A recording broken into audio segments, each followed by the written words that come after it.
Welcome to MojoPlays, and today we're showcasing 10 Nintendo franchises that deserve a comeback.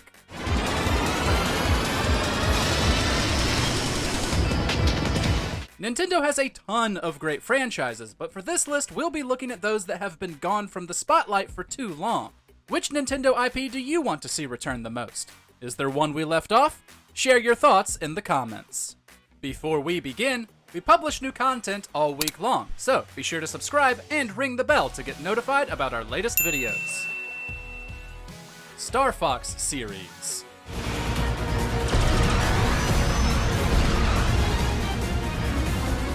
To be fair, Star Fox has received a new entry more recently than most other dormant series. But that was the Super Nintendo title Star Fox 2, released 22 years after cancellation. Before that was 2016's Star Fox Zero, which we don't think is controversial to call nobody's favorite. And that was the first new entry in 10 years. Star Fox is a terrific spacefaring rail shooter series, and we don't just mean the crown jewel that is Star Fox 64. There are plenty of ways Nintendo could branch out and freshen things up while retaining what makes the series great. Switch players did get Star Fox missions and characters in Ubisoft's Starlink, but they were shoehorned into the plot and only made us hunger for a new game more. Wave Race series.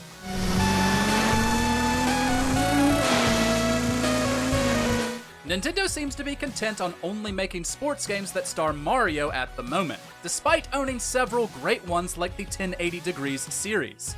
But if we could choose only one sports series to return, at least, of the more realistic ones, it would be Wave Race. Although it's only received 3 games, they're each boatloads of fun.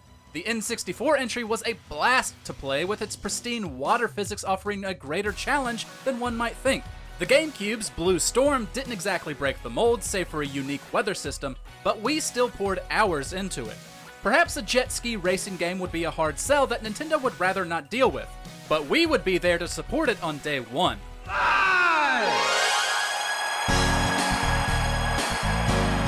Punch-Out series. Don't get us wrong, ARMS was a surprisingly fun alternative. It both sold and reviewed well, so who knows if Nintendo would consider a new Punch-Out over a sequel. But logic doesn't always play into what we want, which is to see Little Mac return and whoop all kinds of butt in the arena. Ever since the original, players have enjoyed taking the underdog up against intimidating boxers with unique fighting patterns. The satisfaction of mastering and overcoming each of those patterns is what makes each game so much fun to play. The series has been quiet since the Wii era, but as Nintendo purchased that entry's developer, Next Level Games, in 2021, we're still holding out hope it will return someday soon. You kid, you're still the champion in my book. Sin and Punishment series.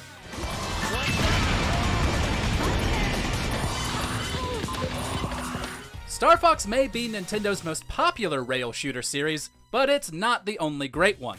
The original Sin and Punishment on the N64 didn't receive an American release until Wii's Virtual Console, letting more experience how awesome it really was.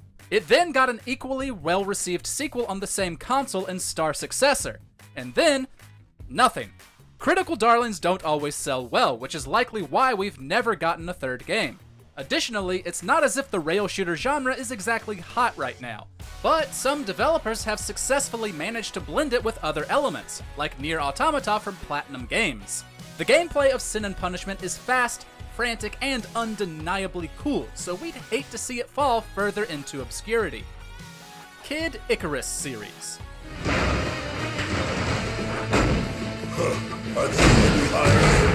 The NES's Kid Icarus seemed like it could have spawned its own decades-spanning franchise like many other games of the console. While it technically did, it's only ever gotten 2 sequels, a 1991 Game Boy entry and the 3DS's Uprising. To us, that is a genuine shame. The original was an early example of combining video games with Greek mythology, an aspect the franchise sadly didn't get a chance to truly capitalize on while others did. 2012's Uprising was a really great revival. The quick-paced action was invigorating, and Pit received much-needed characterization as a charming jokester who constantly broke the fourth wall. Maybe Nintendo thinks it's too niche to take a chance on, but the series certainly has a passionate cult following.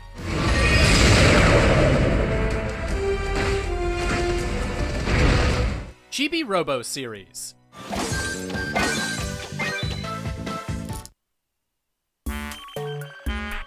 We admit the chances of Chibi Robo making a return anytime soon is pretty slim, but that in no way diminishes our desire to see it make a comeback. Debuting on the GameCube, the original put you in the shoes of a tiny, adorable robot. You'd wander around a house, helping the family who lived there as well as a bunch of toys. Needless to say, it was overflowing with charm, and kept players smiling throughout. It got a DS sequel 2 years later, placing the fun outdoors. Sadly, the last 2 games in the series deviated from the formula. Photo Finder focused heavily on the 3DS's AR feature, while Ziplash was an action side-scroller. Neither sold or reviewed particularly well, but we'd welcome a return to form with open arms. Nintendogs series.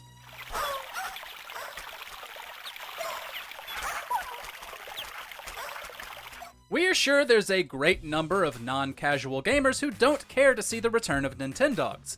But from a simple money-making standpoint, we're completely confused as to why the series was cut down in its prime. The DS entry came in several different versions, each coming with different adorable pups for you to start with. The cute activities completely sucked players in, leading to a sequel on the 3DS that let cat people join in on the fun. Collectively, these games sold over 28 million copies, making it a better seller than Yoshi, Metroid, and Fire Emblem. With the Switch's better graphics and gameplay advancements, we know Nintendo could craft a worthy new entry, and that it would sell like hotcakes.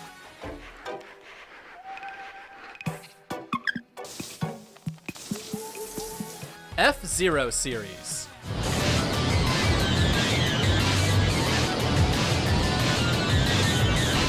Of all the forgotten IPs in Nintendo's catalog, F-Zero is one fans bring up more often than most. One particular fan even purchased $40,000 worth of stock in 2022 just so they could ask Nintendo about it. Throughout the 90s and early 2000s, F-Zero was the intensely fast and highly difficult alternative to Nintendo's other racers. While Captain Falcon has continued to thrive in Super Smash Bros., his series hasn't been seen since the GBA's Japan-only climax in 2004. The previous year saw the release of what is arguably the best in the series, F-Zero GX on the GameCube. There have been several spiritual successors over the years, but we'd really love to see Cap back on the track. Golden Sun series.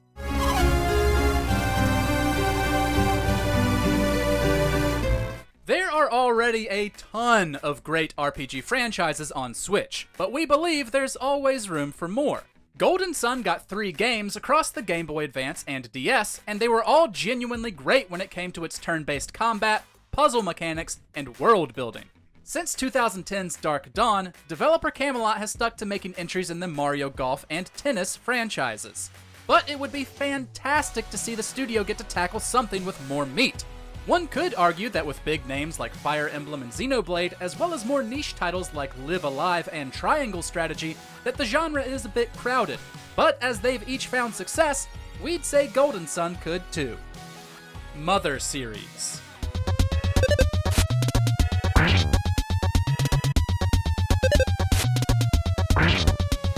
There was a time when the Mother series was underappreciated, but that time has long since passed. Earthbound, the second entry in the series, is one of the most beloved RPGs in existence, let alone among those owned by Nintendo. When Mother 3 wasn't brought to the US, fans took it upon themselves to translate it. Those who love this series love it with all their being, such as Toby Fox, who was inspired by it to create Undertale.